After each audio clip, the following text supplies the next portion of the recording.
Hey guys, how you doing? So what I want to talk about, guys, talk to you guys about is that I know a lot of my videos lately have been about life in general.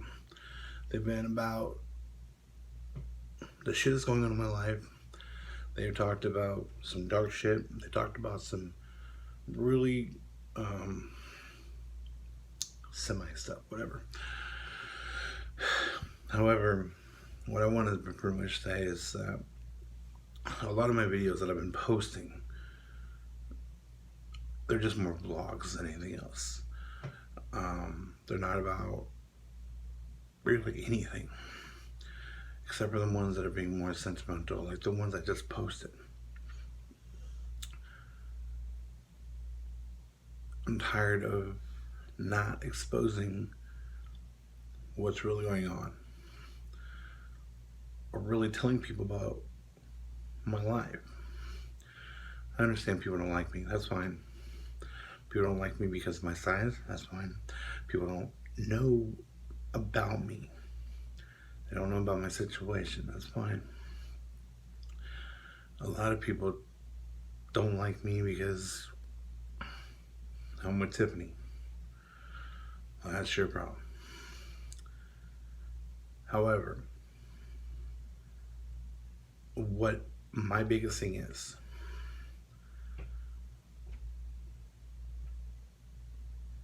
I do have a life. This is the real life of me.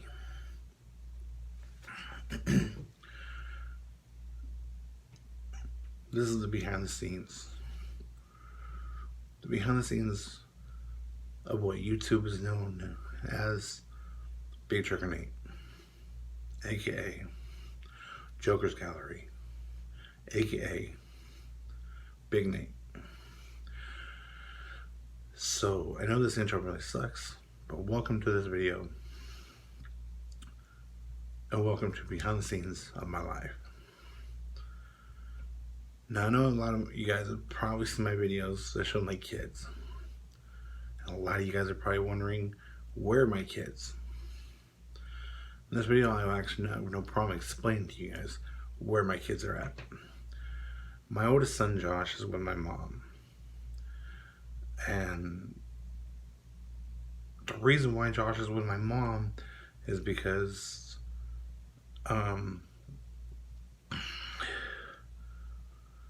his mom placed Josh with my mom, without my knowledge, for protection or something, and then pretty much claiming that I punched Josh in the stomach and that I was being very abusive to Josh, even though I've never touched Josh. So now Josh is with my mom, and my mom has custody of him temporarily, as well as my other son Leland. A lot of people want to know where's Leland at. Leland's with his mom too. Okay.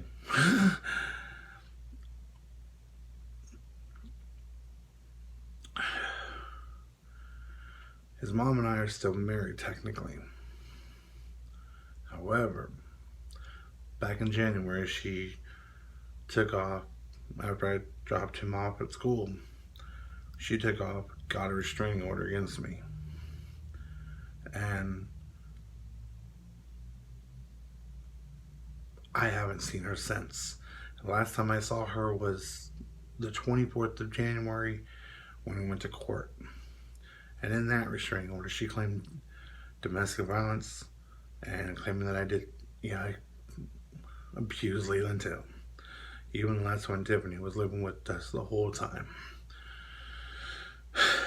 Now there's a catch to that one. The reason why she got the restraining order was because she was also in a relationship with someone else. The relationship that she was with a gentleman named Lucas Bates. This is him.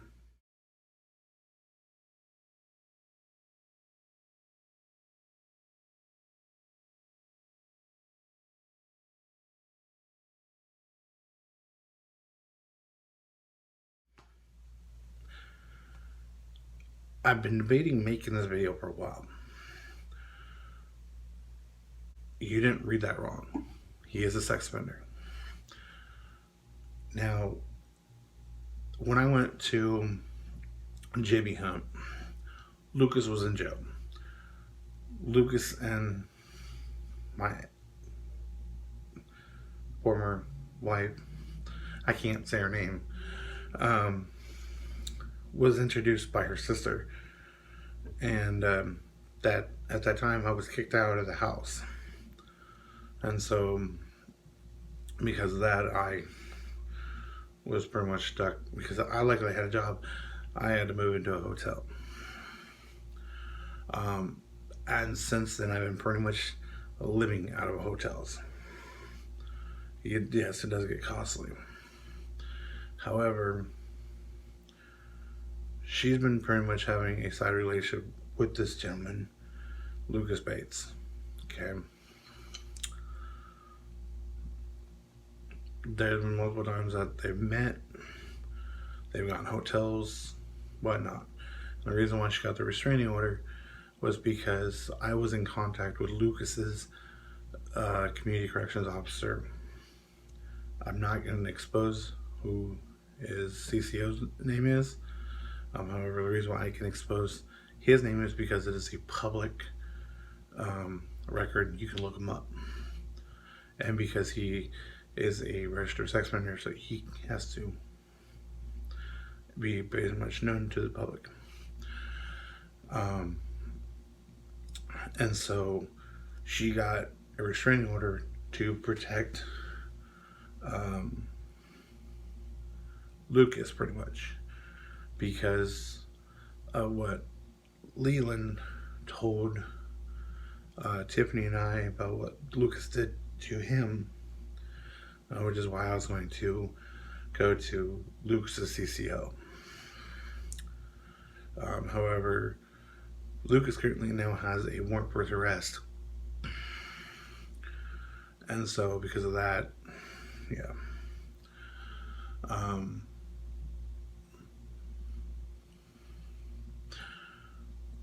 Lucas has been spotted multiple times in Kitsap County. DOC kind of knows about it. They just can't catch him.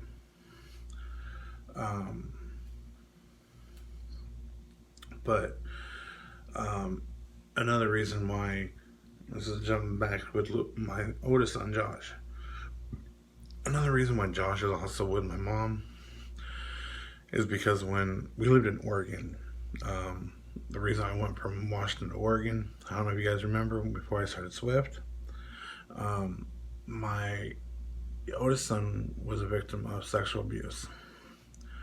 I'm not sure if I talked about it in the blogs. I'm not really sure. But he was a victim of sexual abuse from one of her boyfriends down there when they went camping. This would have been back in June of 2015 or 14 or something like that. So he's been in therapy since then. However, the person he got whatever was never charged with felony sexual abuse of a minor in Oregon because the prosecutor found that it was an affair and that she was protecting him. So, however, like I said, this whole thing where I was accused of falsifying domestic violence was just none more than to basically hide or protect another relationship. Like I said,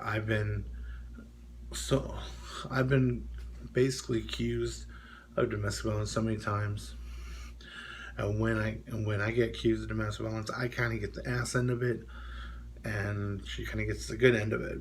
And by that I mean she gets a house. They believe her stories. They get the kids and shit like that. However, There's no police reports. So, but I have been working with people. I've heard people literally around town talk about how the stories that they're saying about me, that I've supposedly beat the crap out of her, and all this stuff, but I never did. I never touched her because Tiffany lived with us the whole time. She ran off many times. This is now the second sex offender she dated. But see, my thing is, I didn't really. That was her thing.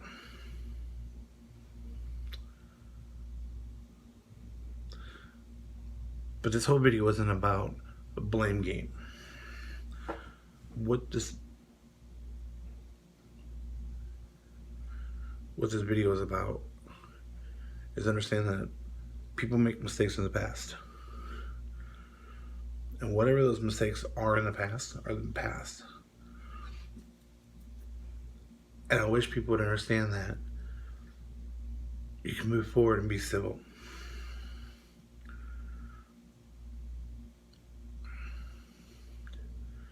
The worst part, though, is hearing that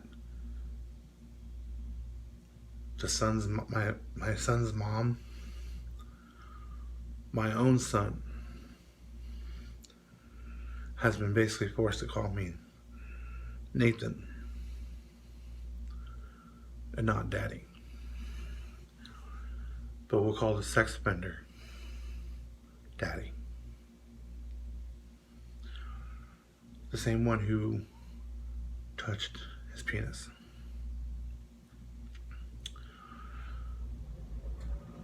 Now, a lot of people might think that I'm angry at her. I'm not angry at her. I'm a little confused that she had to do it this way.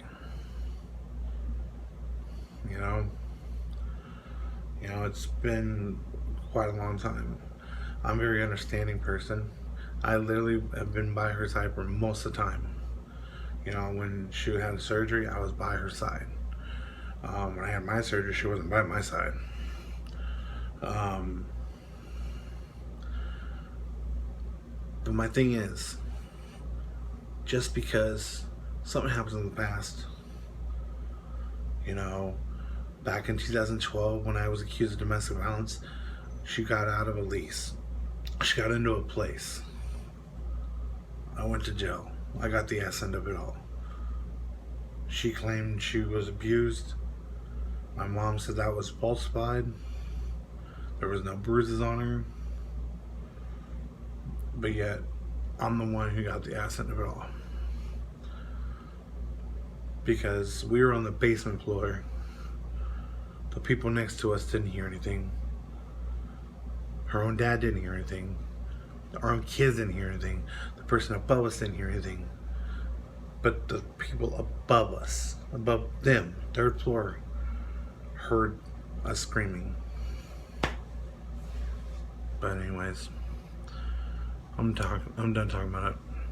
Have a great day, guys.